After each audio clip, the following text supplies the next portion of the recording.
you guys did a photo shoot? Yeah, it's hard to explain, right? Yeah, it's like, I'm trying to explain it. I'm like, I thought you went to New York for manager meetings and an event. I said, I did, but in the 20 minutes between them, Omar set up a photo shoot. You set up a photo shoot in 20 minutes? Do you hire the person? I was like, no, he's just there. He's just there. This dude he's waiting there with a camera for people to walk in. Yeah. Excited to see you. Very excited. That guy was very excited. He was a cool dude.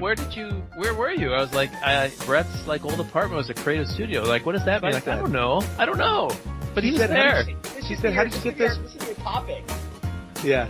She goes, how'd you get those photos? I said, it's crazy. The place had rooms with these setups. I said, it did? What was it? I go, I don't know. It was in Soho, and it was just the door that we went in and went up some stairs. I think my wife's convinced I went to New York for nefarious purposes. Like, none of my stories make sense. No, they don't. They don't make sense. After that photo shoot.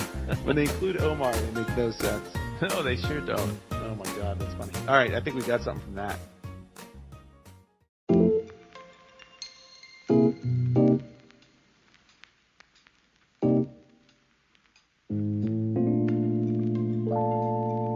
Hey everybody, welcome to another episode of FTS Friends Talking Shop. This is Josh, your main host for this evening. I got my two co-hosts by my side. We'll get to them in a second. But we are on episode 56.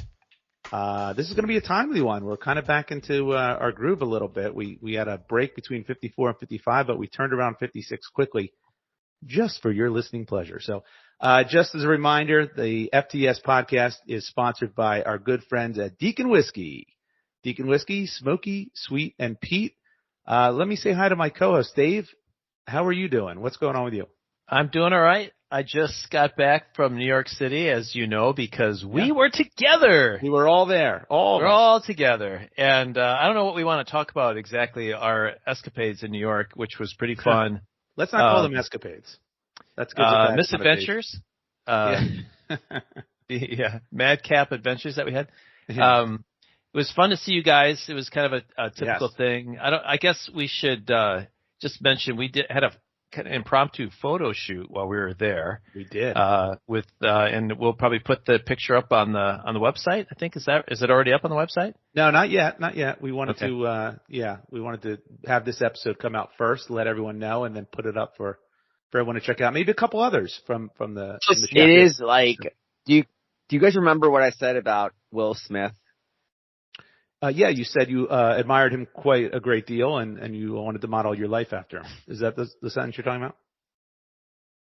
No. I'm talking about how when he was being interviewed by his biographer, whatever writer, not autobiographer. There's no interview. Biographer. Yeah. That he said to him, he noticed how Will Smith would talk to everybody he meets for take a picture, smile, and always be so patient with every fan that he would meet. And he said to him, how do you do it? And he goes, I'm going to forget meeting that person 5 minutes later because of my life. Right. And that person will remember that moment, though, for the rest of their lives. It's going to be a very important moment for them because I'm Will Smith, right? And so can you guys hear me? Okay? Yeah, we can hear you. Wait a second. Yeah. My point is I felt like that during the photo shoot.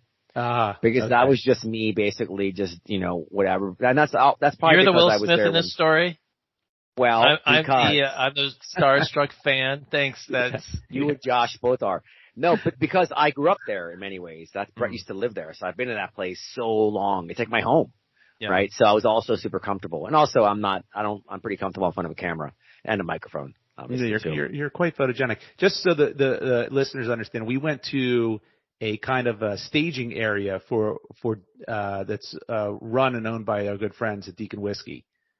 We took a couple of photos in a couple of their different studio setups, I guess. I don't even know it's a content studio. It's a content studio. Content studio. So it's a beautiful space adapted.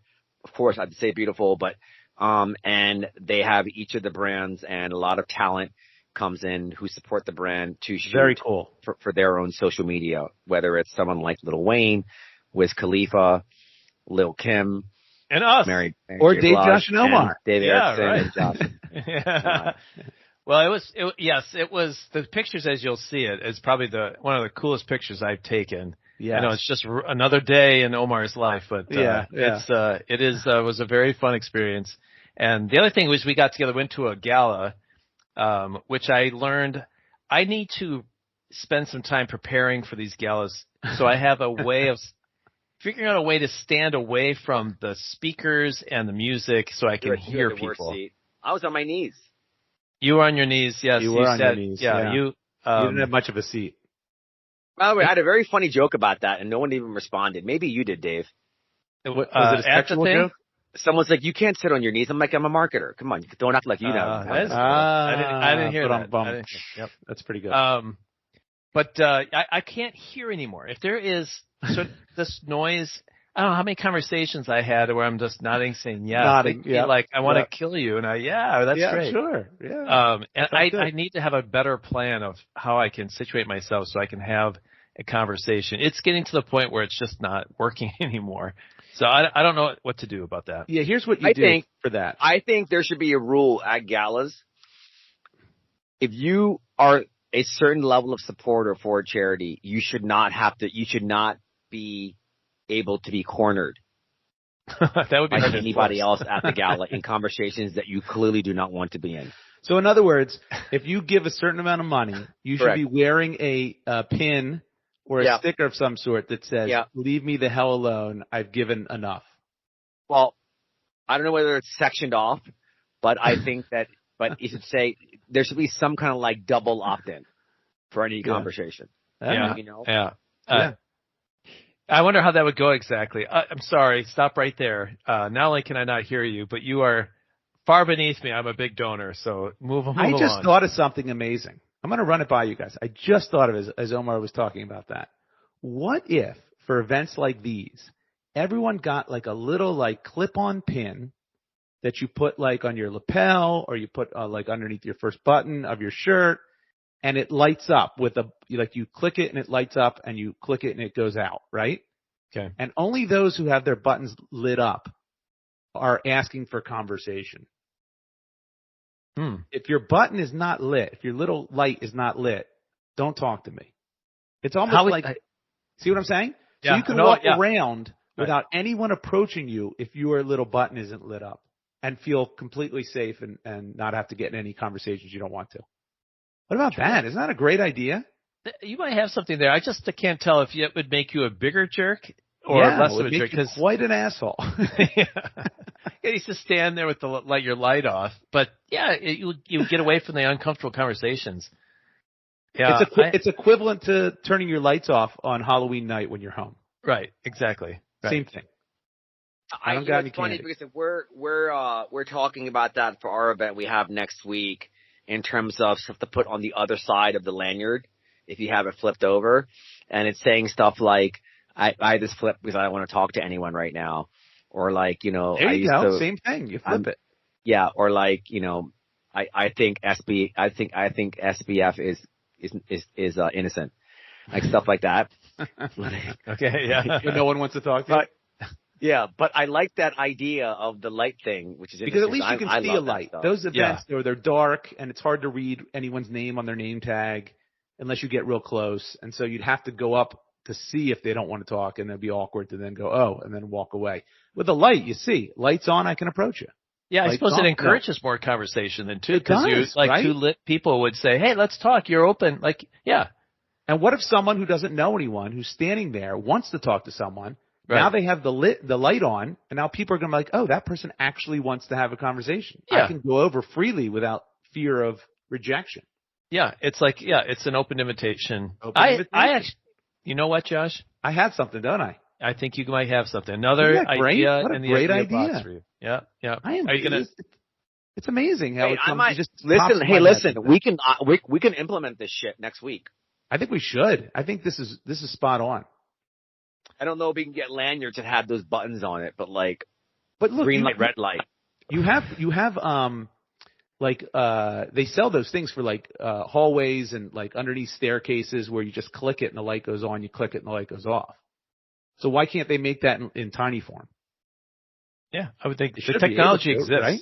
Of course it exists. I want one light to be speak very loud to me. That would be like the orange light means old man, I'm old. speak I'm loudly. Old. Yeah. Please. Anyway. Omar, how are you doing? Josh, do you think, when's the last time that you inspired someone? I just did 2 seconds ago. Did you not hear my whole light thing? David, my whole light idea was inspirational. You're going to do it in your event. That's how inspirational it was. I've already convinced you to implement it in your event. You're right. Yeah. So there's your answer. Boom. Prior to that? Prior to that. Yeah, never. Prior to that? Yeah. It's a good question. Know. That's a hard question to inspire anybody. Did I tell you guys about my DoorDash thing I did with the spaghetti bolognese? Yes, you did. I ordered from this was 8 different restaurants. Yes, this was the topic on one of our podcasts. Yes, I figured that we did. So there's a little update on that story. Okay, let's refresh everyone. Yeah, refresh it for me. For people, in case someone forgot. Yeah. Not me, but. You want me to do it or are you going to do it? Oh, I should do it? Okay. So basically, I wanted to see, what's the best spaghetti bolognese in New York City. Oh, that's right. And so I ordered spaghetti bolognese from 8 different restaurants on when you're with a DoorDash. family. You're with someone's family. My best friends, Mike and Ariel and the babies. Yeah, you don't I wanted to see what's the best. We ordered 8 different spaghetti bolognese. Right. And it was amazing. And except you didn't want to, you knew the one that you liked the best and didn't want to. No, I did not know in advance. I found the one, and then I pounced on it. Yeah. Right. You didn't want to share it. Corner. Yeah, right. Yeah. So it was a fun exercise, and I would do it all over again, probably more often, if I think about it, maybe with another kind of dish. But I got an update. On that story? Would you guys like to hear a quick update? I didn't know there was a cliffhanger there. I thought it was signed, sealed, and delivered. Go ahead. Everyone got sick. So explosive diarrhea. Oh, Dave, explosive diarrhea. James. Whoa. So one of my mark that on your card. One of my, I think they're my satellite besties. Married couple, Neil and Kelly. I'm sure they love hearing that. Kids. And I love them both. And Neil is a brilliant. He's CEO for an ad company called Wyden Kennedy. Give away his whole identity. Oh. Yeah, that's all right. Keep going. Okay. It's pretty. Yeah, people don't want to know they're affiliated with you, so just keep that in mind when you tell a story of people's names. Okay. It's embarrassing. So I saw him this past weekend, and he goes, dude, his firm won the DoorDash account. It's a huge mandate to be their advertising firm agency. They're advertising for DoorDash. Got it. And that's awesome. And he goes, dude, I used your story about what you did and how DoorDash affects people's lives and how it can build a community and that was a big thing for I'm like, get out of here. That's very cool. That was neat. Like a madman pitch. He was shot. I guess, man, he's that kind of guy for sure. And it's just neat because I think sometimes, we go with our judgment and this often trying to be funny, which isn't always successful. It puts you in dangerous positions. So it's nice sometimes when there's outcomes like that. So I had a very similar circumstance with a similar result. I had a horrible situation. I don't know. I probably told you guys this when it happened. It happened so long ago. It was multi years ago, where I got bait and switched by AT&T Cellular. It was very weird, and it was a thing that I got to go back and get the emails because it's crazy how long this lasted. It lasted for months. And they promised me something. I signed the deal. Then they sent me something. Then I got billed something completely different. I had multiple rounds of calls with customer service and management. And then it even went to it was so bad and so egregious that I went to my local newscaster who does consumer stuff and sent them all the emails. And they went, oh, my God, this is unbelievable. We got to do this. You got to do this story. Really? Yeah, and I'm like, wow. You inspired another inspirational story. There you go. Go on. Because I said I don't want other people to get scammed like this. And when they reached out to, I think it was AT&T and told them they were going to run the story, they corrected everything and then came back and gave me a whole bunch of shit. Positively. Here you go. Please don't run the story. All this other stuff. And so it was resolved. But then I was told the conversations that were recorded with me and the customer service are now used in their training videos. Wow. So there you Wow. go. Very Really similar, good. Omar. That's really good. Isn't that neat? That is neat. Sadly, Yeah, I can't think of a story off the top of my head that does something. You don't have to, Dave. It's not necessary. You don't have to have an equal story. I feel left out. Really. It's all right. If you think of one, you just raise your hand and interrupt Omar. I might make up one. So listen, let's get this thing going. We got a couple of housekeeping items here. If you want to reach out to us, we have email. We'd love to hear from you. It's friends@fts.media. Friends, plural, at fts.media. Please visit our website, www.friendstalkingshop.weebly.com, and you'll soon see some cool pictures that we took in our photo shoot, as well as a video of me, which I'll talk about a little bit later in my topic that you might want to check out. And then, of course, a video of Dave's father throwing out the first pitch at the Cardinals game. That's really cool. That's on there, and we'll continue to populate that. What is this, only Anglo content? Yes, that's what our consumers baseball want. And I mean, okay. Yeah. But Josh, you should say what it is. If you're going to tease it, tease a little bit more. What's the video? What's your video about? It's a video of me on Price is Right. That's right. But we'll talk about that in the in the episode here coming up. But so this is what we do here at Friends Talk and Shop. This is episode 56, and for those of you who know what we do, thank you for listening. For those who are new, the three of us come together. Really, I can't say weekly anymore. It's more like anywhere from weekly to monthly, the way things are going these days. And we, recently it's been weekly, and it's been weekly in one way, certainly. WEAKLY. See, you see what I did there, Dave? I'm not Dave follow. That was fantastic. Well done. But we each come to sounds like a word that like Donald Trump would use. Very weekly. You know. He was came to me very weekly. That's a horrible impression. But we come to the episode each with a topic of conversation, usually either a story. What's that? I said we come in peace. Come in peace, yeah. Well, that's true too. Some of us. With a topic that the other two don't know about prior. It's usually either some issue we want some resolution to, or a funny story that happened to us in the time since we last recorded for you guys. So that's how we do things here. So why don't we get going? It's for you guys, not for our own posterity or egos. It's purely for the audience. Purely for the audience. That's exactly right. That's right. So this is probably the first time that the other two know one of the topics, and that's because it's. By the way, can I say something? By the way, I resent everybody in the audience, and I resent you guys as well. I'm going to say that right now. Do you want to know why? You know the answer to it. You know the answer. No, I don't. That's you didn't notice it last week when we all saw each other? The magic is gone. Yeah. It's true. It's true. We never have our conversations anymore. When I saw you guys, all you want to talk about is this stupid podcast. That's right? not true. That's not true. It's not there anymore. What are you talking about? There was such magic in that photo shoot. We're sacrificing it for this brand, for listeners. And I don't know how many thank yous. Have we ever had any of them thank us before? We're always asking them for their validation. Yes. I've had a couple thank yous. And I've had more so that's better than thank yous is when we're a little lax on getting a new episode out, and I get a couple texts that say, "When's the new episode coming out?" I love that. Means they want to hear it. They want to know. Nobody ever asked me that. Nobody ever asked me that. Yeah. Well, listen. I'm curious. When we were curious in the cab, the profile. When we were in a cab, I'm curious of the profile of these asks. I'm sorry. Sorry, I didn't jump. Yeah. When we were in the cab going to the studio, we did our normal banter. I don't think just talked about right. Normal banter. I remember a history lesson on the sword of Damocles. Yeah, you gave us that history lesson. That's some nonsense that you would have said to us before the podcast, pre-podcast period. King Dionysus, actually. He was the king.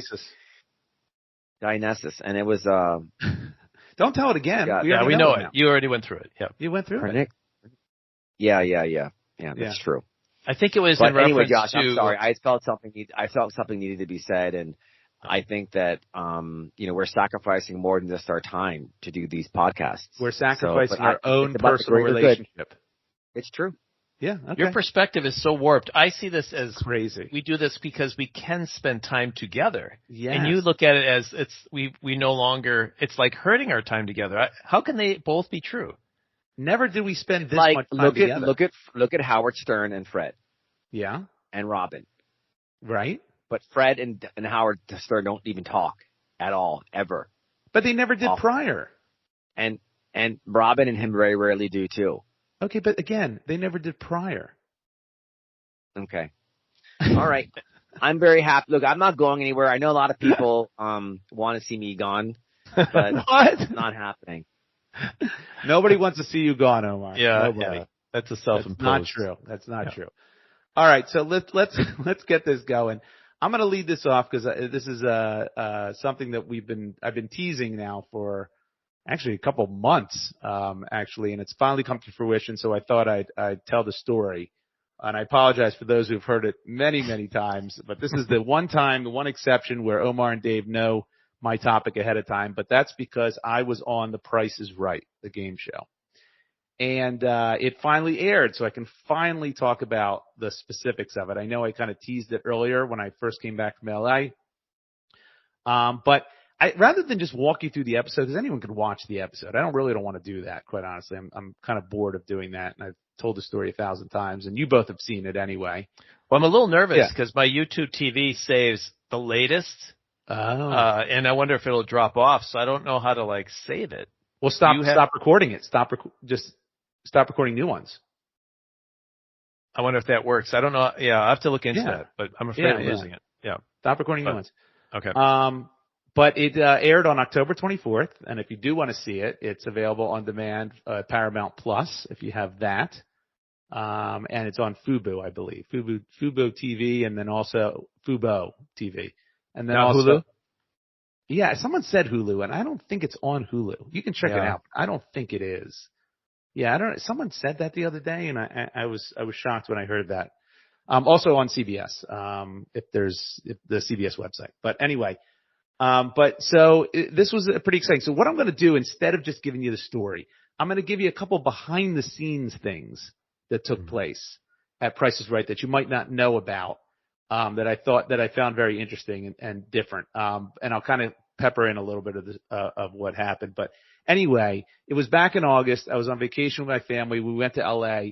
Signed up for tickets to a show, wanted to see a regular scripted show, but because of the writer's strike, the only thing that was available were game shows. So we got tickets to Price is Right. We thought that was pretty cool. So we had done a day of sightseeing, went over to the Price is Right studios and waited in the line for a 2:30 taping for a long time. Everyone there, complete psychopath basically in line, all with these shirts that said Plinko and cliffhangers and pick me, Drew, and I love The Price is Right. And, we're sitting there just in normal attire, just getting in line with all these people who are just going absolute apeshit to try to get noticed. And it was quite ridiculous. So you wait in this long line, you fill out a bunch of forms, they check your ID, they take a headshot of you, and then they bring you into groups of 5 to 8 for interview process. And so by that time, we'd already been there a couple hours, and they bring us in. It's me, my wife, and my 2 children, and these 3 women. 2 were together, 1 was solo, and they were interviewing us, to get a sense of who we were and whether or not they wanted to pick us to be on the show and be on Contestants Row. And they interviewed me, and they asked me a couple questions, and I tried to be, my jovial self, and I thought I was fine, but they didn't ask me a bunch of questions. So I'm like, they moved on from me. And they went to my daughter, and they proceeded to ask my daughter so many questions. And I'm like, oh my God, they really like her. They're going to put her on the show. Were you bummed they didn't pick you at that time? I would have been not happy. It's not about picking. It's about, because that time you don't know. You don't know what they're looking for. You don't know what's going on. You're just answering their questions. I was bummed that they kind of stopped. I thought maybe, okay, that's normal. They asked me 3 questions. They move on to the next. Which one in your family do you think will be the best contestant in hindsight? It's me. It's clearly. I proved that. Yeah. Not from a price guessing perspective. But be honest, if you could give up the opportunity to your daughter or your son, would you? Of course. Yeah. You would? Yeah, I would. No Absolutely. way. I wouldn't do it. If they wanted to do it, I would definitely let them do it. You would sacrifice your... story. Yeah. No, that's your, No? you guys are just, you're creating elves. Come on, guys, snap out of it. These children, they have to earn it. What is the perseverance? I've never seen anything. Elmar, you're right. Give them the prices right. If they're chosen, you're chosen, and that's it. You're chosen because you deserve to be chosen. You're Bernie right. Sanders, Erickson? What? I didn't say I would. You're right. I didn't say I was asking Josh. Oh my God. I wouldn't do it. In fact, I'd push them off the cliff so they would choose me. For their own good. Yes, for their own good. But so I thought, I don't know if I didn't feel bad about it until they started asking my daughter multiple questions. And in my head, I'm going, oh shit, they don't like me. It's no good. But they asked my daughter, like, why are you here? It's like, well, my dad dragged us here. He loves the show. He watched it when he was a kid, which is true. It's what I told them. I used to pretend I was sick from school so I could stay home and watch the game shows and Leave It to Beaver and the Munsters and all the Gomer Pyle and all those shows. It was the greatest. I love it that this motherfucker had a whole routine, Dave, as part of the interview. You know what I mean? He thought about it strategically. Of course I thought about it. Did you? So good. I had to think about it. That's why he got it. Yeah. They knew that he knew the rules. And the difference is, here, I'm going to tell you the difference, Omar.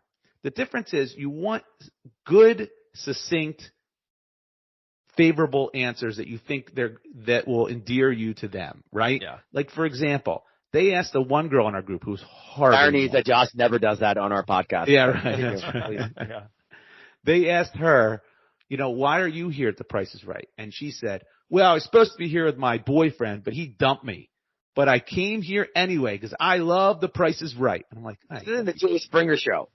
It was. It felt like the audience of the Jerry Springer show. And the one girl next to her who was with her friend, she said, well, I swear to God, she said this. She says, well, it was my grandmother's favorite show and she just died. And I thought, I'm going to do this for you, Grams. And so I came to LA to be on The Price. I'm like, you got to be kidding. I don't believe it. No one believes any of that shit. No, the way she delivered it was just awful. It was utterly ridiculous. So can I ask you this another question? Does it make you believe in America a little more or a little less after your experience? Well, wait, before you answer, Mr. Erickson, what do you think he's going to say? I don't even understand the question. Believe in America? Americans, more so Americans. Is in many ways, it's a reflection of, the people who watch The Price is Right. Sort of. Well, I guess that's good. Yeah. Are you an American or American? Yeah. Josh, that's the question. I think, I suppose the experience would probably make you feel a little less favorable on our country. Correct. But. That's exactly correct. Yeah. Because there were people what advice there. would you give if you had I guess I'm going to The Price is Right. You'd say succinct answers, be funny, be quick, be done. Yeah, I would say be personable. Do not be over the top. Yeah. Because there were so many people that were just over the top that were clearly they were like, no, these people are trying way too hard. Be yourself, be personable, have good answers. Don't, trip through them. Obviously, they don't want you just sitting there humming and hawing. Right. You got to have a good answer. Why are you at The Price is Right? That should be pretty easy to answer. Yeah. Right? Why did you come here? It's a pretty straightforward. I used to. I think a number of people that talk about The Price is Right said I haven't watched The Price is Right since I was sick. In grade school or whatever. So that's what I said. Yeah, that must be something they hear a lot though too, right? But they have to. But there was a surprising amount of younger people there. Surprising. Yeah. I thought it would just be a lot of old people because that's clearly who's watching it. Retired people who are sitting at home at 11 a.m. in the morning watching TV. But they asked my daughter after they asked her a litany of questions. They asked her, so why, what do you think of the show? And she said, I've never seen it. And then I went, oh, jeez. Yeah, don't say that. She just blew it. She absolutely just blew it. But she was being honest. No, that's not The Price is Right. It's not. Which one's that? Is that Pyramid? Yeah, you did Pyramid. Oh. That's what you just done. No, that's... You know what that one is? Yes, that's Newlywed Game.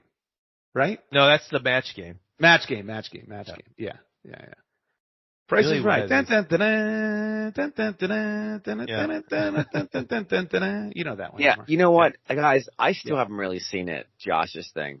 Oh, come on. No, I saw it on Dave's phone, and Dave never sent me the link.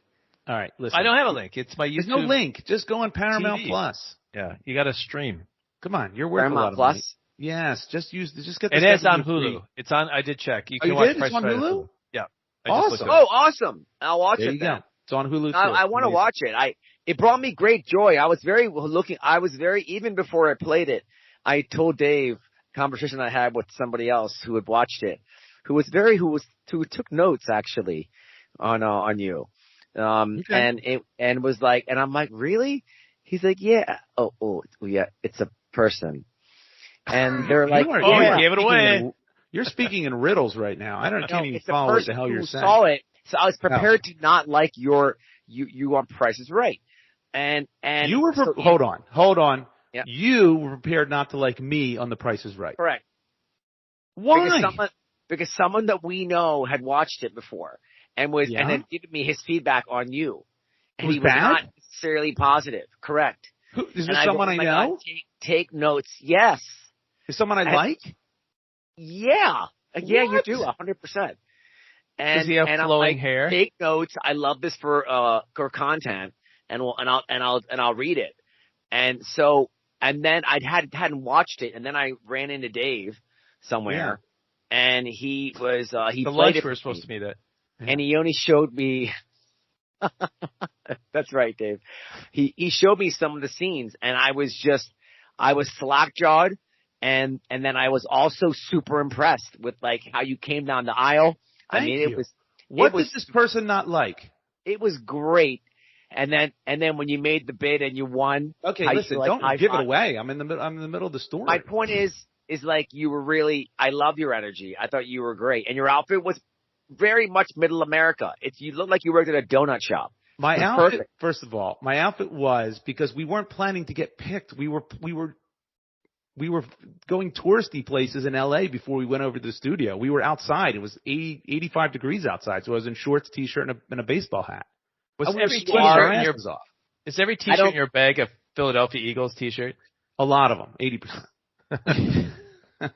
No, that's not true. But anyway, so you get in there, you get seated after a long time. It's a big pain in the ass. I'm thinking, no way I'm getting selected. We're in the back row. The four of us are there, and it was just a cool experience. We were literally there going, this is neat. We're in the studio. This is going to be cool. We're just going to have a fun time watching it and enjoy. They call the first four people. The guy warms up the crowd, and then he says, like, look, it gets loud in here. So when we call your name, you might not hear it. Look down here at this cue card guy. He's going to have your name written on there so you'll know that it's you if you don't hear it properly. So we're like, okay, whatever. Wasn't thinking anything of it.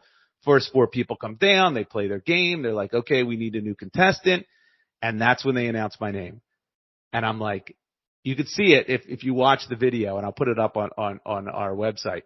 I'm in complete shock. You are? I thought that was a fake shock, which would look good. It was a funny response, but it was a funny, I did a funny response because I was thinking like, what am I going to do if I'm picked? I was going through in my head. Yeah, you had all mapped out. Of course. So I knew kind of I was going to do something, but I was still so surprised. Yeah. I look back at it, I'm like, wow, I looked really surprised. But I also did what I thought I was going to do anyway, like. Which was anyway, like, who, me? You did who, me? I put it like, me? And even the announcer goes, yeah, you, come on down. And I was just ecstatic. I slapped my 5 with my family. Then I come down the aisle slapping 5 with everyone there, get my spot on contestants row. And it was awesome. So. Now what it's true. You can't hear shit when you're up there. I mean, it's crazy. And the only reason I knew I was picked is I kind of heard my name and then looked down and saw my name on the cue card, which they gave me after, by the way. I still have that cue card. It's really cool. That's fun. And so you go down there and you're like, at first I'm like in a little bit of a haze. I can't believe I'm on The Price is Right. I'm down here contestants row. So I'm like in a little bit of like, okay, get your shit together, relax, just, play the game. And the first thing that comes out is a washer dryer. So I'm like, all right, I got this. So I go, okay, I'm the first to bid because I'm the latest one called, and I bid like $25.50, right? There's an 80-year-old woman named Gloria who's right next to me. Her bid, second bid, $25.51. I'm like, what the hell are you doing? And I throw my arms up, and it was caught on camera. It was hilarious. I throw my arms like, get the hell out of here. I was so upset. And so I obviously don't win. I'm boxed out now because she killed me. The rules are you can't go over. So she won $1 over. I have to get it exact or I don't win. And I clearly wasn't winning. So it's funny. So after the thing goes, after like someone wins, there's this big lull because they have to change the whole set because they have to bring the game out. They have to get the new prize out there. And so there's a lull. So if you're in contestants row, you sit back in the first row and you sit and wait for them to play the game. And I decided like this was a good opportunity. So I turned to Gloria and I said, "Hey, Gloria." And she said, "Yeah." I said, "Don't do that again." She said, "What?" I said, "Don't bid $1 over me again." She goes, "What are you talking about?" Oh my God, you were intimidating her. Yeah, you've threatened. I'm surprised they didn't walk you up. I did it in a nice way, but look, it's also for her benefit too. It doesn't make sense for her. And I even told her, you're just hurting yourself too, because, someone could just do that to you. Unless you're the last bidder, right? It doesn't make sense. And she goes, "Oh, I don't really know how to play." And she told me, she goes, "My husband dragged me here. I told them in my interview, I do not want to be picked." She flat out said to them that. Wow. Yeah, that's what she told me. She was a really sweet. Wow. Maybe this was the charmed episode. her. Let's pick all the people we would never pick. And maybe that's it. Who knows? But I told her that because I knew as soon as I kind of knew that she had no clue how to play the game because no one who's bidding second does that. It's just, you don't do that. So I knew she had no clue how to play the game, and I knew you only have a limited number of chances to get on that stage. So I'm thinking, I better nip this in the bud and tell her, don't do that, or she might do it again and ruin my next chance. See what I'm saying? Yeah. Very smart. Thank you. So while we're waiting there for the game to set up, this woman behind me starts calling my name. She goes, "Hey, Josh." I'm like, "What the heck?" And I turn around. She's right behind me with her husband. It's a woman named Tiffany. I know she's named Tiffany because her name tag says everyone's wearing those stupid big name tags. And I said, "Yes." She goes, "Listen, I watch this show all the time. I know all the prices." And I said, "Really?" She said, "Yeah, I know this game inside and out." I said, "Awesome. I'm going to look to you for this next item." She goes, "Definitely. I got you." I'm thinking, I'm in the money. This is amazing. So I know I was always looking at my wife and kids, and now I'm not going to look at them. I know that's coming. Yeah. And now I'm going to look at a strange woman who's right behind me. But I'm like, I want to win. So I want to win. So I'm going to do what it takes to win. Next item comes out. It's DJ equipment. No one knows what the hell I don't know what the hell DJ equipment costs. I'm at a complete loss with DJ equipment. So let me and Omar guess. So, but you saw the show. Oh, I don't remember what the price. Do you remember what the price was for the DJ? Yes. Yeah. Right. I have. So what do you think DJ equipment is? I'm trying to remember it, but yeah, I have an idea. I would say. I'm gonna write my number down. I would say $1,500. Oh, I was gonna say I wrote down $1,550. Wow. Okay. So you know what Tiffany says to me in her hands when she shows me? 4,100. She does 4100 with her hands. Okay. And I'm like, 4,100. That seems high. Yeah. That seems really high. So I bid something like 3,500. I brought it down. I'm like, okay, that seems ridiculous. Let me just bring it down a little bit, 3,500. I couldn't have been more wrong. You guys were right. It was, I think it was something like $1,100, $1,200. It was not even close. Oh, we went over. So I lose. So as they're setting up the next game, I turn to Tiffany and go, "Hey, Tiffany, what the hell?" And she says, "I am so sorry. I just bought DJ equipment for my son, and it cost like $5,000. So I thought that that's what DJ equipment costs." And I'm like, "Yeah, but that wasn't close." Yeah. So I'm like, I said to her, I'm like, "Okay, don't worry about it. Thanks for trying." Now I don't tell her this, but I'm done with Tiffany. I'm not looking at her again. Are you sure she wasn't a CBS plant to like, we made a mistake with Josh as he walked down the aisle. Get Tiffany, go in, send Tiffany in. Now, yeah, maybe, who knows? But it's funny because here's some of the things that happen behind the scenes, by the way, that you don't see on TV. So during that game, they screwed up. They screwed up the game. They had like the wrong price tag up there. So they stopped the whole thing. Like the producers came and they're huddling up, trying to figure out what to do. And it took like 20 minutes for them to figure out, how do we do this now? The contestant already knows the game, knows some of the prices, and we had to stop it because something was wrong. They ended up just restarting it. So the contestant knew exactly what was going on. Oh, they won that? Yeah, they won easily because they knew. And they would have lost, by the way, had they continued with the way they had started. Wow. It's funny. And then another time, this guy, David, was called up to contestants row. But I can't remember what happened. I remember. He runs down to contestants row. They stop. They go, stop. We didn't catch that. We didn't catch your run down contestants row. So they had him go back to his seat. They did it again. And they reannounced it. David, I can't remember his last name, blah, blah, blah. You're the next contestant. He runs it. His name tag flies off. They stop it again. Then they write him a new name tag. They put it back on him, and they had him run down again. A third time? Wow. A third time. And you can actually see it in what you see on TV, because he's the one holding his name. It must have been his shirt material, because he's holding his name tag with his hand because it kept falling off. It was hilarious. Wow. But he had to run down that row 3 times. What a dream come true. You get to do it 3 times? That's awesome. 3 times. 3 times. So let me fast forward here. There was a laptop. I had that nailed, but the second bidder was 2,200. I'm like, I'll do 2,201. It was perfect, but then the next bidder was 2,500. So I'm like, if I do 2,201, I'm boxed in. Mm-hmm. Then I'm boxed in between 2,201 and 2,500. So I did 2,501, even against my better judgment, and lost. And I would have won had I done 2,201, and it would have been a new car. So I lost that one. And then it was down to, this was now my last chance, right? I'm the last bidder, so I'm in the catbird seat. That's what you want. You want to be the last bidder, because you know all the other bids and you can bid around them strategically. But now I'm like, holy shit. I've been up here since round 2, and I've lost every single time, and now this is my last opportunity. And I could see my wife. You ever despondent? I wasn't despondent as much as I was frustrated. I'm like, because the first bid. I will say, Gloria stole from me. It's like the equivalent of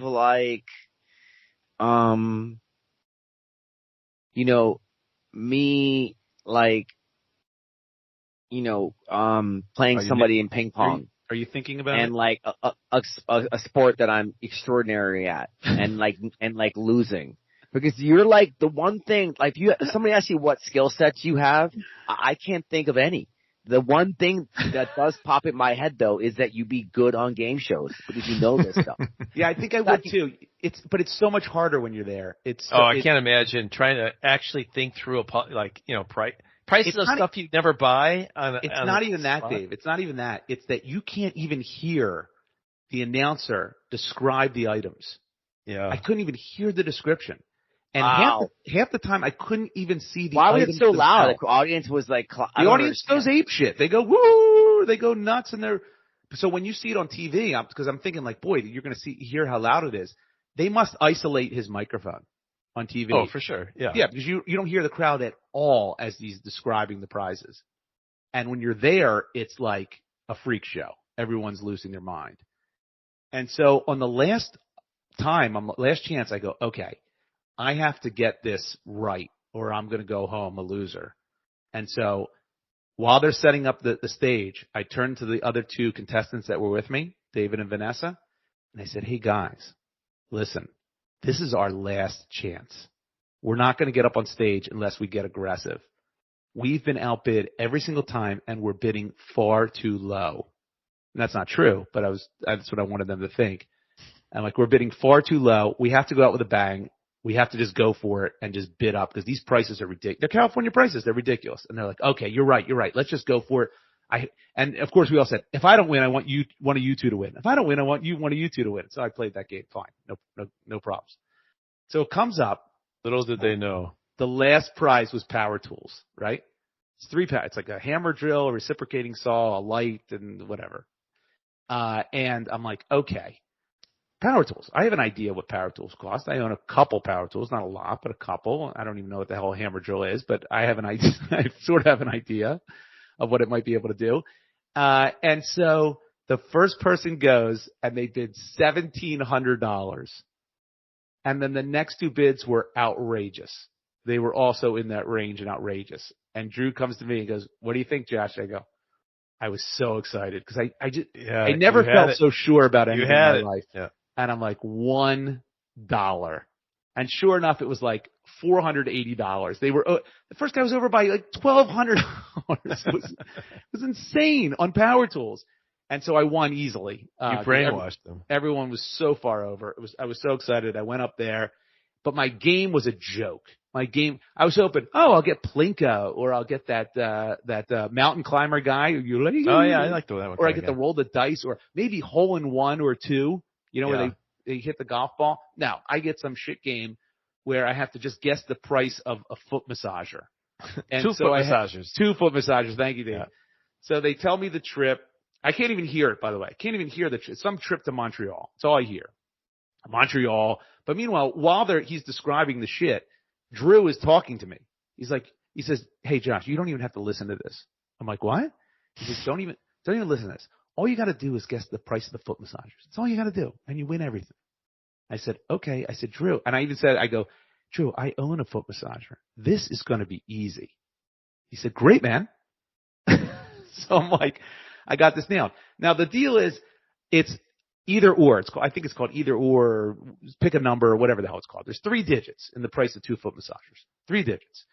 First digit is either an 8 or a 3. The second digit's either a 4 or a 9, and the last digit either a 0 or a 7. Right? So I'm like, okay, well, I got this. But I always thought in my head, especially while we were waiting in that long line, if I ever get the chance, the hardest number, and I told my kids this, I'm like, the hardest number to guess is the ones digit. Because it could be anything for any item. It could be, well, could be 10 right? different things, yes. Yes, but it could be anything. So it's so hard to guess the ones. It's so much easier to guess the first digit because, that's the price of what it is. You think the first would be the easiest? Yes. Correct. So he says to me, "What digit do you want? I'll give you a free one." So I'm like, "I'll take the ones digit." Well, that was stupid. I didn't even think about it. I just did it just completely off the cuff because it's a 0 or a 7. And of course I hear boos from the crowd and it's a 0. They started, probably the people in the contestants row who you. Yeah. So I screwed over. Yeah. I should have realized it was a 0. I mean, that was so stupid. So I'm like, okay, whatever. I know the first number. So Drew goes, "What's the first number?" And I don't even hesitate. I go, "Drew, that's a 3. $300. There's no way. It's foot massagers. I own a foot massager, $80. These 2 foot massagers look nicer than my foot massager, so $300. And I picked 9 for the second number because it was a complete crapshoot. I don't know if it's a 9 or a 4, but whatever. $390. Now, hold on. Is it a foot massager or was it a calf? Like it's like both. Calf and foot. And that's what you have? You have a calf and foot massager? I just have a foot massager, but it's a nice foot massager. It is heat. It has different levels. Love foot massagers. I got one. I love like them too. Those. I gave them away as they're gifts. Great. I literally Mine was have $80. $80. When do you use these foot massagers? I'm it's curious. Under my desk. It's under my desk. I use it all. I use it during the day. Every day? Every day. Every day you use a foot massager? Every day. It's under my desk. It's under my desk. I don't use it on the weekends. I guess, does it have water or it's not No. It's not a foot bath. It's an electric foot massage. You plug it in, you put your feet in the holes, it massages your feet. It's wonderful. Man, I gotta. If I were to buy one, how much would they cost? Would you say?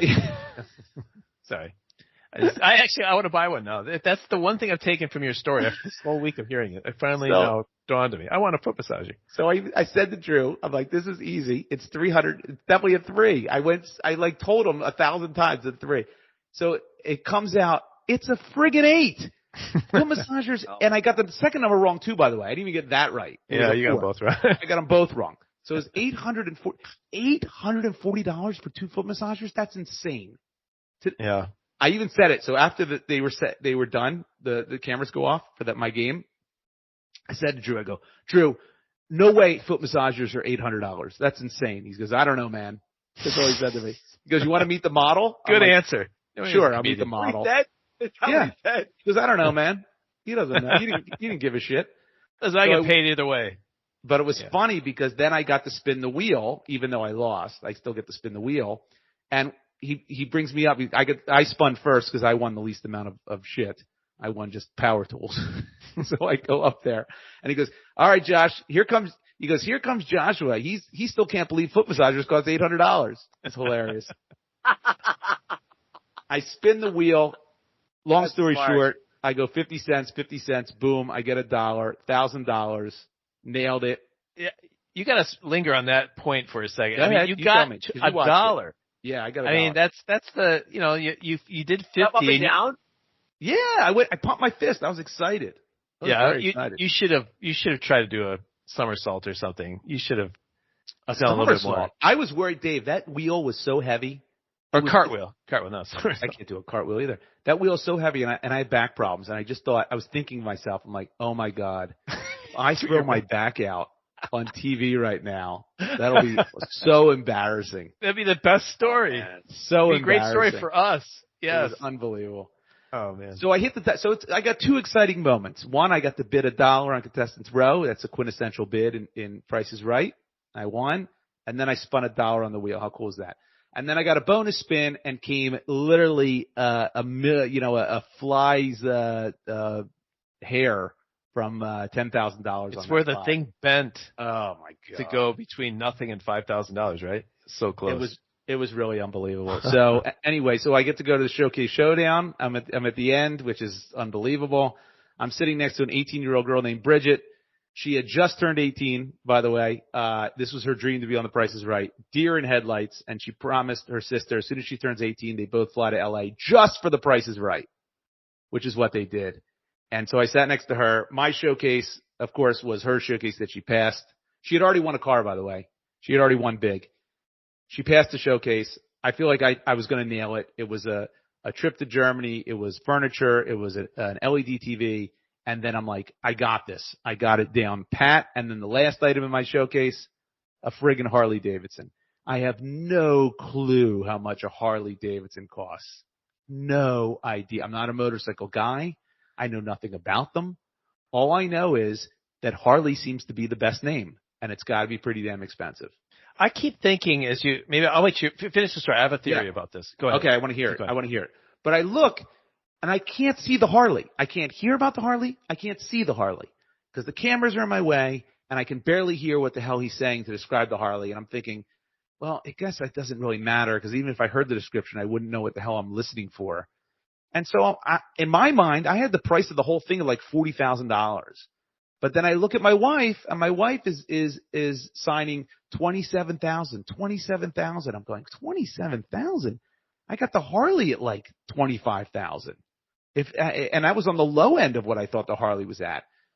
So it turns out I lower my bid. I'm like, okay, I better lower mine just to be on the safe side. So I bid 32.3, thinking I'm far under, but hopefully not too under. And then she had her showcase, and it was filled with a trip and all sorts of shit, and then also another friggin' car and an SUV. And she bids $30,000, and I'm thinking, oh, I'm going to win this whole thing because she bid way under. I mean, she had a whole bunch of stuff.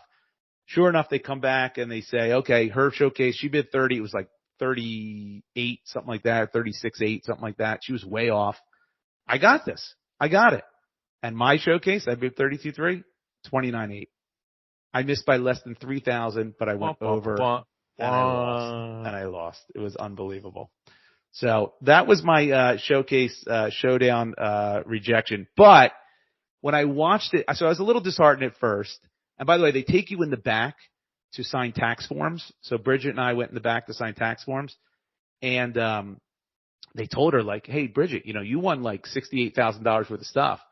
You're going to have to write a pretty big tax check. I don't think she comprehended that. I don't think she did either. Yeah. And I turned to her. I'm like, hey, Bridget, just sell one of the cars. That'll pay for your taxes. She goes, no, I promised my sister I'd give her one and I'll take the other. I'm like, okay, good luck with that.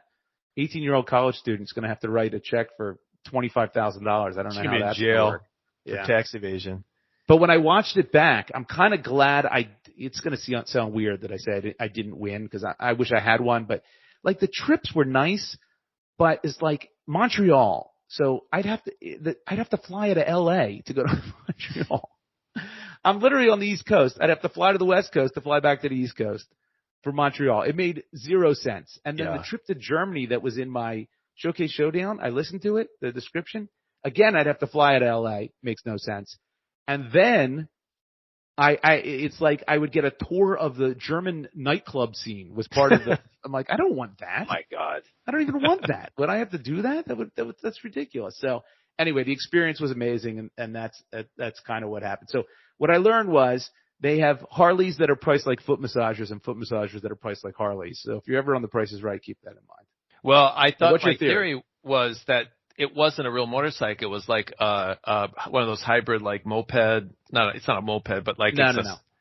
But now I'm looking at. I saw it. I saw it on TV. It looks like a real Harley. So yeah, I would have thought like the cheapest Harley is $30,000, right? No. I don't know. Not true. I'm looking at the 2022 Harley Davidson Nightster, which is a black, cool looking bike. Like if I saw this bike, I would think this is an expensive bike.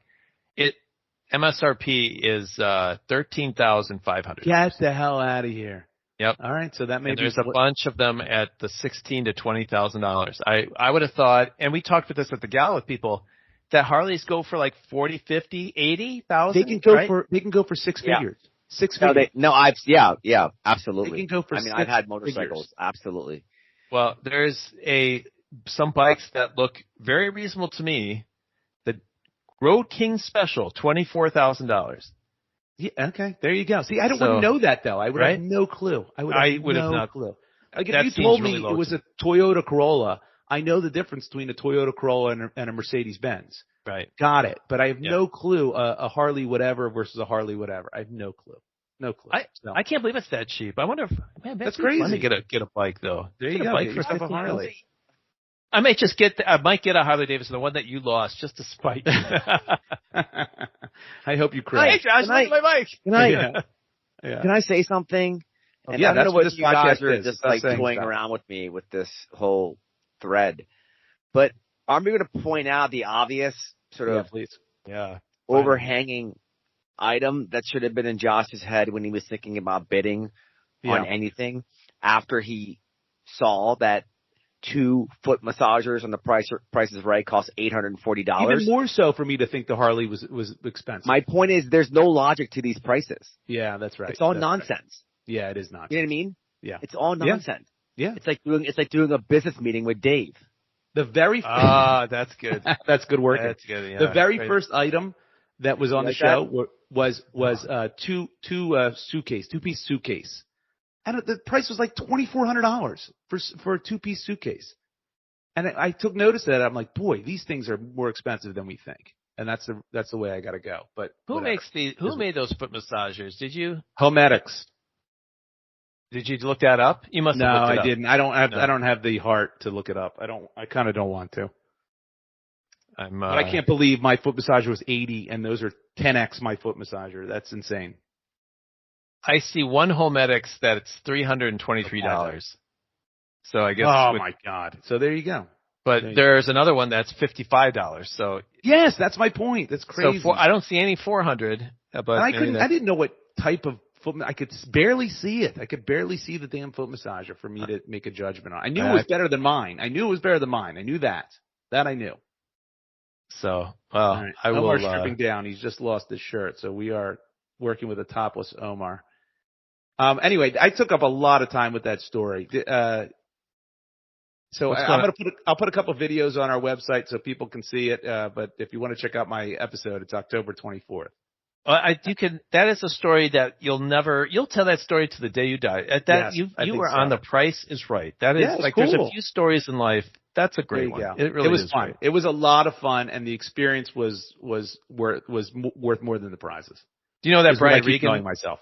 Brian Regan, where someone's always telling at the dinner party all the blah blah, all my accomplishments, and then Neil Armstrong or someone says, "Oh yeah, well I've been to the moon." Yeah, that's right. You can say, "Oh, I've been on The Price is Right." So this is my moon landing experience. This is my moon landing Trump story. That's funny. Is it the most?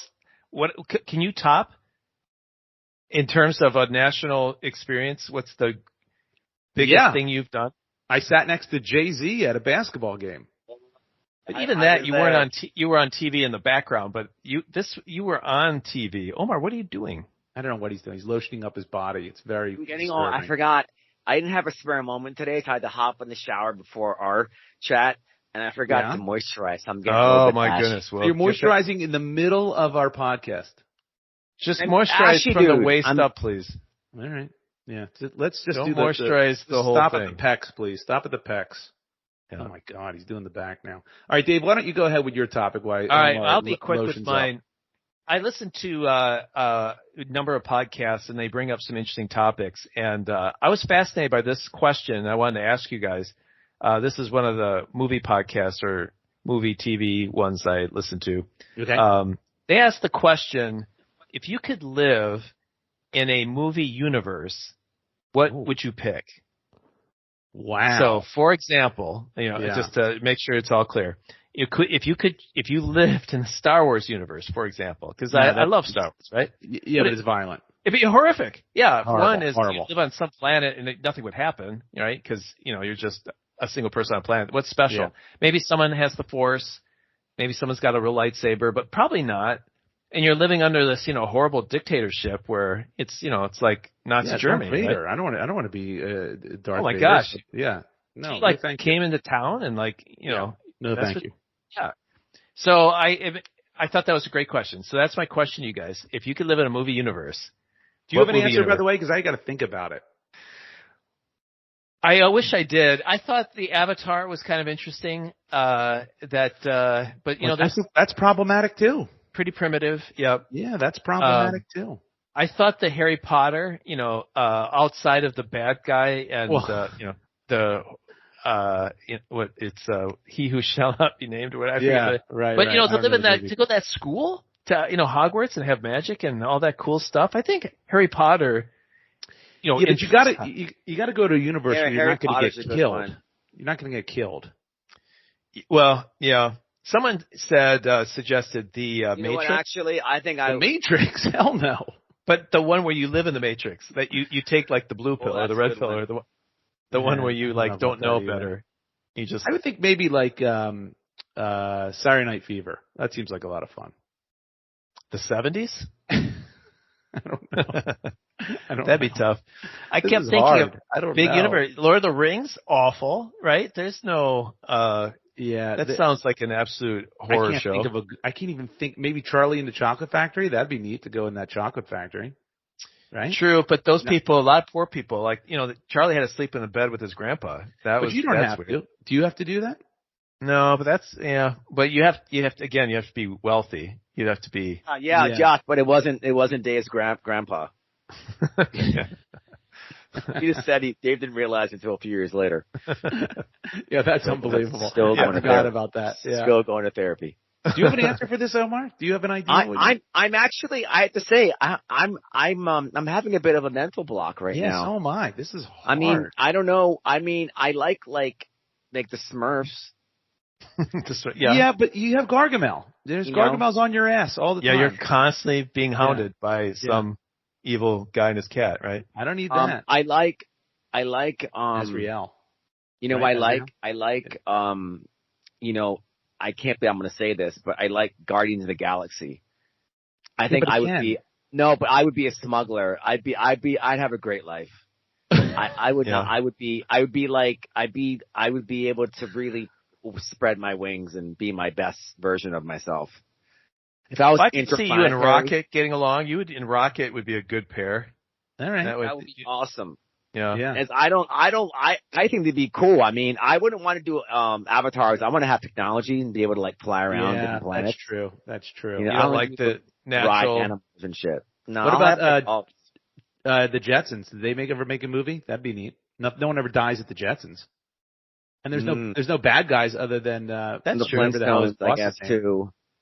I'd rather do the Jetsons and the Flintstones. I guess that's true. Not the Flintstones. You don't want to live with the Flintstones.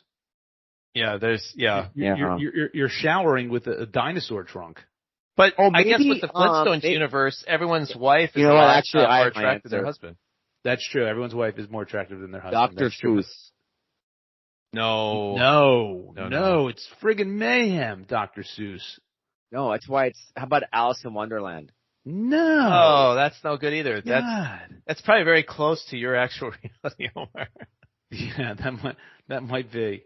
All right, well, I'll give you the top 10 movie universes, and you got to pick one. Okay, good. I like this. That's better. Right? Yeah. So, Pirates of the Caribbean. No.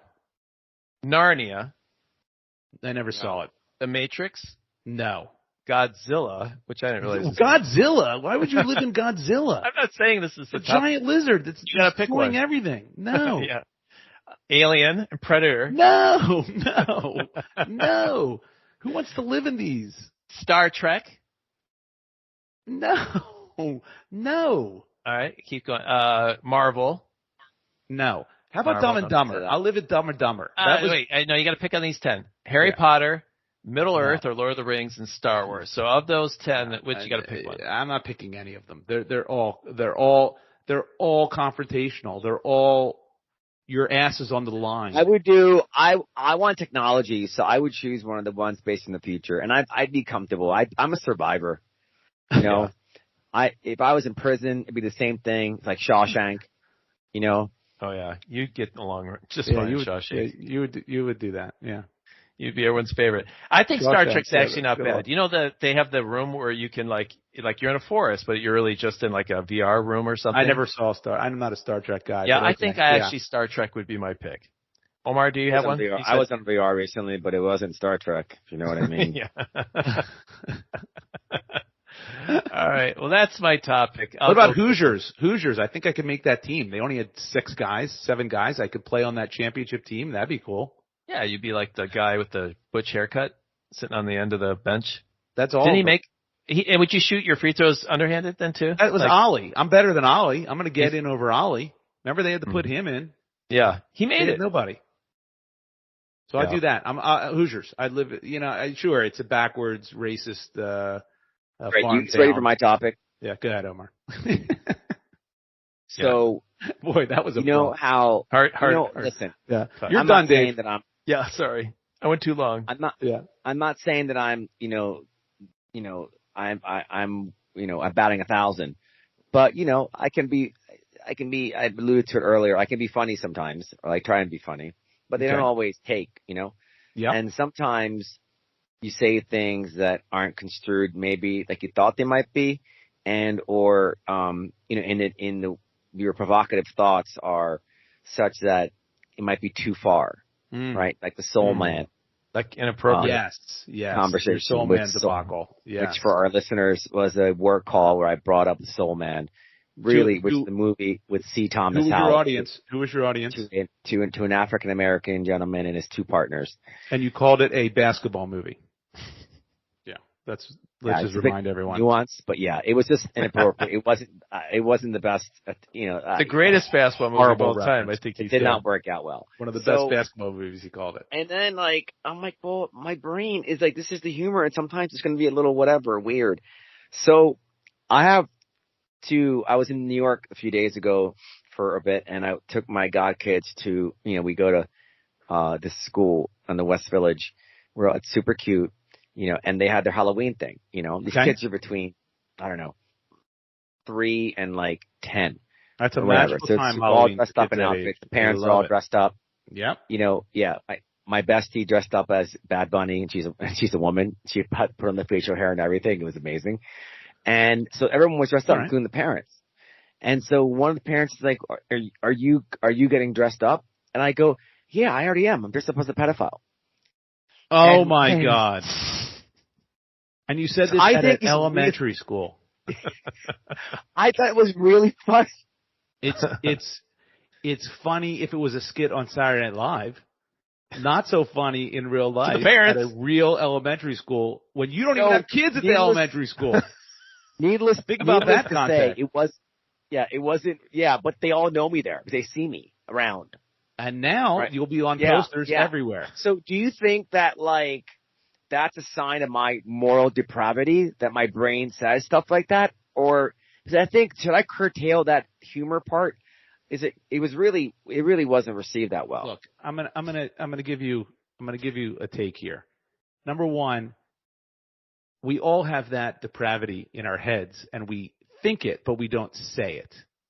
So yes, I would think in my head, that's a pretty funny line. And then my brain would say to my mouth, but don't say it out loud. And I would go, okay, brain, I won't. And I'll laugh to myself and chuckle, and then I'll say something else. You don't have that blocker. Yours comes right out. And so, that's a problem. That's a problem. It's got to be really funny to make pedophilia. That is funny. Worse. That's really funny. It is funny, but again, not in the context. It is disturbing to parents of 4-year-olds to hear that from person who were you smoking a joint at the time? Were you lighting something up and saying that? Were you in your ice cream truck? Did you bring your ice cream truck that day? Were the kids in earshot? Did you say it in front of everyone? Were you dressed as a clown? Were you dressed as a clown? When I said it, I started laughing. But again, it was not received. Like, it wasn't a clean hit. You know what I mean? No. Yeah. What if you had said a school shooter? Would that have been cool? No. Okay. Well, that's basically the same shit. You're on a very similar level. He has standards. Okay. Yeah. See? Does that bring it to light? That's an interesting way of looking at it. Does that bring it to light there? Because I would not have said that. I would not. Right. That repulses me. For some reason, a pedophile doesn't. What does that mean? Hilarious. The image that a parent has of someone shooting up their kid's school is really awful, but just almost as equally awful is a grown man preying on them sexually. You see that? You see that? Where I got that from? Listen to me. I am. One is funnier than the other. Yeah, one is funnier than. I'm not. Again, in my head, yes. And an SNL sketch, yes. One is funnier than the other. Not on school grounds. SNL is not doing a pedophile trick-or-treat skit, though. They're not, but it would be funny. And remember that? See it being done in some sort of way. Remember that whole Louis C.K. bit? Which one? Yeah. Yes, and that was a very funny bit. It's very edgy, but a very funny bit. But again, he got away with it because he's a comic on stage to an audience who knows his brand of humor. You to Omar, are a grown man. The stage. Yes, you are a grown man without kids coming to an elementary school telling people you're a pedophile for Halloween. Was the principal there when you said it? No, principal was not there. And you guys are giving me a complex now about my rapier wit. Don't use the word rapier. That's bad. That's not what you want to use. Don't use that word either. You're like that guy from Arrested Development, where everything you say is. You can't. I think rapier is a bad example too. It's a very poor tasting joke, very ill timed. You have to see that, right? You do see that. Yeah, I definitely see it, but I think that if it's funny, it's not mean. Yeah, if that's it's always with your been friends, your rule. Right, hold on, let's back up though. Go ahead, it's his friends and they're just he's joking around, right? Funny. The fact that you mentioned on the podcast is another maybe judgmental error, but if it's with the right people, just like move on. But they were. Wait a second. Is this like because the whole like oversensitivity of society? No. You're right. There is an oversensitivity of society. But let me give it in context. You can't make pedophile jokes. You can. I'm going to tell you when it's acceptable. You ready? Okay, let me write this down. Give you a scenario. Let's say you're with your buddy whose kids go to that school, and you two are having a beer with maybe 2 or 3 other buddies, and he says, "Omar, I want you to come." Do they all have kids? Yes, but they're not there. You're in a bar at night, and it's just you guys. And he says, Omar, I want you to come to the Halloween party at my kid's school. It's really fun. They would love to see you. By the way, everybody dresses up. And you go, great, I'll come as a pedophile. That's funny. That's funny. Because all your friends heard that, and they know you don't mean it, and it's hilarious. And the setting is right. Add little kids to the mix, then add a school, and all of a sudden, it's no good. Same line, no good. I don't know. Are you getting context now? There's a few things. We can write them down for you. There's just a few areas you should just try to avoid. And school shooting, pedophilia. Yes. Around the school. Necrophilia. Like there's a bunch of, like we'll write them down for you. And then reference them. I'm of the mindset that anything can be funny. I really genuinely believe that. Anything, even the most horrific things in time, not maybe right after, but in time can be used in a funny manner in some way in the right context with the right audience. But that's the key. Right context, right audience. So I'm not a prude. I'm not overly sensitive. Believe me. I think if things are funny, things are funny. But that was ill-timed. You know what? And now it's funny now because you've shared it with us on the podcast. That's right. It's good content. We get to laugh at it. And that's the point. Content. You go through life, good, bad, and different. Josh flew to California, spent a lot of money to have a story for the content. You, that's right. Reputationally, expensively. Yeah. You made some other different kind of content. You risked parole and probation for content, and I applaud that. And I took the cheap way out. I just picked a random thing off the top of my head. That's right. Someone else's material. And Dave Googled something. And there you have it. And that's how you make a show. Hey, ladies and gentlemen, that's how you make a show. That's how you make an episode of FTS if you want the formula. There's the secret formula right there. Are you all right, Omar? You okay? Yeah, you seem a little down. No. I'm just pensive. I'm taking what you guys said. You might want to write a letter of apology to the family and to the school and mail it. And real pedophiles who No, I'm going to be there. I'm going to be there on Monday. Yeah, I don't think that's a good idea. I wouldn't go back to that school for quite some time. I want the kids to school whenever I'm there. Yeah. Again, probably. Do not dress up as a clown. Wait a second. Are you serious? You might want to take a hiatus from that school. Stop it. You're crazy. Am I? Well, people could write in and respond to whether they think it's funny or not. Did you give our email address? I did. How about that? friends@fts.media. Do you think it's appropriate for Omar to go back to the school that he said the pedophile joke at? Is that appropriate for him to go back to the school? And if so, how soon can he go back? So we'd love to hear from you. And the fifth emailer will be the one that actually is what the advice that Omar has to follow. So yeah, there you go. Right. We'll make it a contest. I'm not going to the school. I'm going with the kids to school. We're dropping them off. That's the school. Are you not going to the school? Yeah, but I'm with the babies. I'm with the kids. Even worse. You're with kids. Oh, yay. Well, you're nuts, man. Okay. Well, I don't know. We'll see what the responses are. Let me give you some insight from a guy. You're a guy who is not married, doesn't have kids, right? I'm going to tell you the perspective of a guy who's married with kids and what my wife and her friends from the school do. All right, and Dave, you tell me if I'm accurate. Oh, you're right. No, I know where you're going with this. They have Facebook groups. They don't know me. They have text chains. Yeah. They don't know you. Anyone who overheard that would be like, "Oh my God!" and put it on Facebook.